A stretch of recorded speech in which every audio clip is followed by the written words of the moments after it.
कभी कभी किसी जगह पर कदम रखते ही लगता है जैसे कि हवा भी हमें पहचानती हो।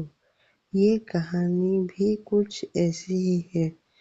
बरसात की शाम, जब चार दोस्त निशु, तानिया, वंश और अंशिका शहर की भागदौड़ से दूर पहाड़ों के बीच बसे एक पुराने गेस्ट हाउस के सामने खड़े थे, तब किसी को अंदाजा भी नहीं था कि वो लोग ये सफर जिंदगी का सबसे डरावना मोड़ बन जाएगा। गेस्ट हाउस का नाम था शांति निवास। नाम से बिल्कुल उल्टा। लकड़ी का पुराना दरवाजा, सीढ़ियों पर जमी नमी और दीवारों पर उभरी दरारें, सब कुछ ऐसा लग रहा था जैसे समय यहीं कहीं रुक गया हो। तान्या उत्साहित होकर, यार, ये जगह परफेक्ट है हॉरर व्लॉग बनाने के लिए। बस इमेजिन करो, रात को पुराना घर और हम। निशु धीरे से, तान्या, मजाक छोड़, मुझे ये जगह अजीब लग रही है। वंश कुछ नहीं बोला। वो बस चारों तरफ देख रहा था ध्यान से, जैसे दीवारों की खामोशी पढ़ रहा हो। अंशिका सबसे पीछे खड़ी थी। उसके चेहरे पर हल्की मुस्कान थी, मगर आंखें कहीं और देख रही थी। पहली रात। कमरे पुराने थे मगर साफ। चारों ने तय किया कि दो दो लोग कमरे में सोएंगे। निशु और अंशिका सामने वाला कमरा चुनती है, तान्या और वंश बगल वाला कमरा। रात के लगभग 11:45 बज रहे थे। अचानक ठक ठक की आवाज आती है। निशु की आंखें खुल गई। अंशिका, तुमने सुना? अंशिका बिस्तर पर नहीं थी। निशु उठी। कमरे की खिड़की के पास अंधेरे में कोई खड़ा था। अंशिका, वो धीरे धीरे मुड़ी। अंशिका धीरे से बोलती है, तुम्हें भी वो आवाज सुनाई दे रही है ना? निशु का दिल तेज धड़कने लगता है। कौन सी आवाज? अंशिका ने जवाब नहीं दिया। वो बस खड़ी खिड़की से बाहर अंधेरे में देखती रही और फिर सीधे बिस्तर पर आकर लेट गई, जैसे कुछ हुआ ही न हो। सुबह की उलझन। सुबह नाश्ते की मेज पर तानिया बेहद परेशान लग रही होती है। कल रात अंशिका मेरे कमरे में आई थी। निशु ने चौंक कर उसकी तरफ देखा। क्या? वो तो मेरे साथ थी, वो तुम्हारे कमरे में कैसे आ सकती है? वंश उससे पूछते हुए कहता है, क्या तुम्हें पूरा याद है कि वो तुम्हारे कमरे में आई थी? तानिया घबरा कर कहती है, हाँ, उसने मेरे कान में आकर कुछ तो कहा था। दरवाजे बंद करो, वो घूम रही है।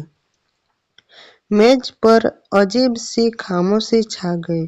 अंशिका चुपचाप चाय पी रही थी। तभी निशु उसको आवाज देते हुए कहती है, तुम दोनों जगह।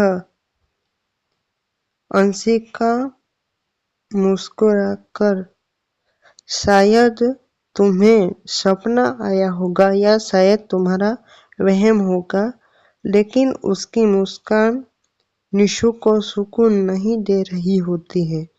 पुराना स्टोर रूम।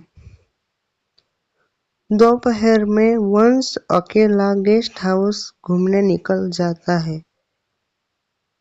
सीढ़ियों के नीचे एक बंद स्टोर रूम होता है, ताला टूटा हुआ, अंदर धूल जामे और पुराने बक्से। एक लकड़ी की अलमारी से उसे एक पुरानी डायरी मिलती है। डायरी का कवर सड़ चुका था। नाम लिखा था अंशिका शर्मा।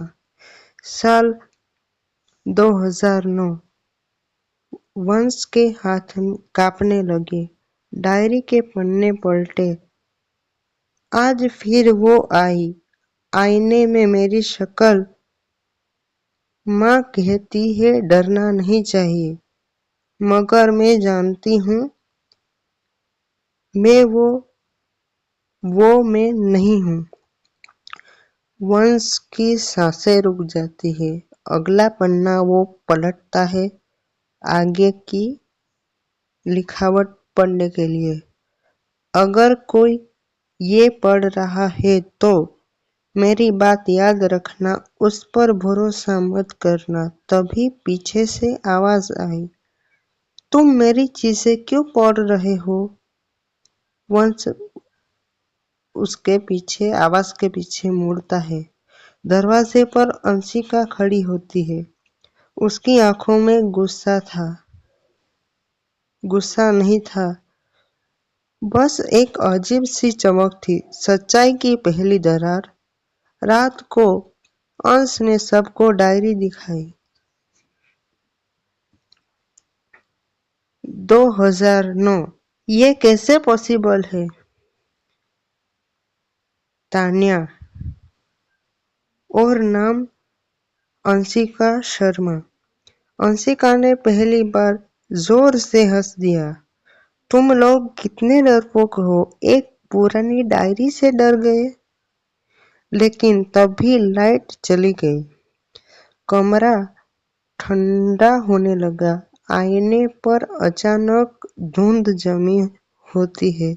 उस धुंध में किसी की उंगली से लिखा होता है, वो मैं नहीं हूँ।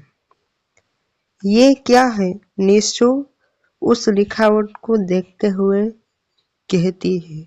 आईने में एक चेहरा उभरा, अंशिका जैसा। वो हूबहू अंशिका जैसा ही था, मगर काली आंखें, मुस्कान टेढ़ी। और तभी असली अंशिका।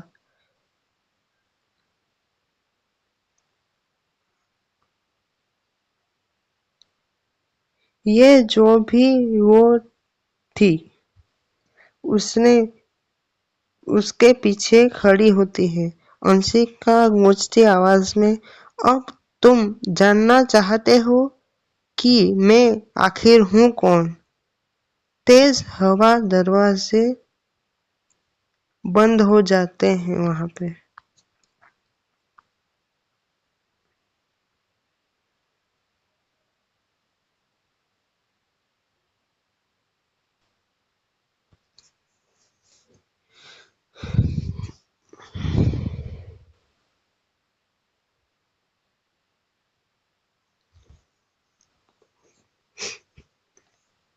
निशु, तान्या और वंश एक दूसरे के बिल्कुल पास खड़े थे। कमरे की लाइट बंद थी। सिर्फ आईने से आती नीली सी रोशनी सब कुछ डरावना बना रही होती है। निशु कांपती आवाज में, अगर तुम अंशिका नहीं हो तो फिर तुम हो कौन? वो मुस्कुराई। वो मुस्कान इंसानी नहीं थी। अंशिका गूंजती आवाज में, मैं वही हूँ जो इस घर में मर चुकी थी। और वही भी जो आज तुम्हारे साथ जी रही है। आईने में अचानक तस्वीर बदल जाती है। 2009 का वो काला अतीत, अतीत की रात। अब चारों खुद को आईने के अंदर पाते हैं। पुराना शांति निवास, लेकिन नया सा। एक 17 साल की लड़की, असली अंशिका, कमरे में अकेली बैठी रो रही होती है। असली अंशिका रोते हुए, माँ, मुझे यहाँ डर लग रहा है। उसकी माँ की आवाज आई, डर मत बेटा, ये घर सुरक्षित है। लेकिन रात के 2 बजे आईने से कोई बाहर आता है। बिल्कुल उसकी तरह दिखने वाली एक परछाई, पर फर्क इतना था कि उसकी आंखें काली थी। वो परछाई धीरे धीरे पास आई। अब तू आराम कर, तेरी जिंदगी मैं जी लूंगी। अगली सुबह अगली सुबह अंशिका सीढ़ी के नीचे मरी मिलती है। पुलिस के केस बंद कर दिया होता है, मतलब पुलिस केस जो अंशिका की मौत के बाद उसके माता पिता ने किया था, वो क्लोज हो चुका होता है। घर सुनसान हो गया और परछाई घर में कैद रह गए। वापस प्रेजेंट में आईने का दृश्य दिखाया जाता है। तानिया चिल्लाकर, तो तुम हमारी अंशिका नहीं हो। परछाई, नहीं, पर मैं बन सकती हूँ। कमरे की दीवारों पर सैकड़ों नाम उभर आते हैं। जो भी इस घर में रुका था। तभी वंश बोलता है, तुम लोगों की पहचान चुरा लेती हो, क्योंकि मुझे बाहर जाना है और बाहर जाने के लिए मुझे किसी की जिंदगी चाहिए। अचानक अंशिका को अब तक उनके साथ थी, वो गायब हो जाती है। एक गायब दोस्त निशु ने घबरा कर कहा, अंशिका। कोई जवाब नहीं आया। तभी सीढ़ियों से आवाज आई, ठक ठक ठक। वो 3 भागों में नीचे हॉल में। अंशिका ने आईने के सामने खड़ा होकर, आईने में कोई और था, वो अंशिका नहीं थी। एक जाना पड़ेगा, तभी 3 बचेंगे। अंशिका ने पलटकर मुस्कुराया। अंशिका धीरे से बोलती है, शायद मेरी बारी थी।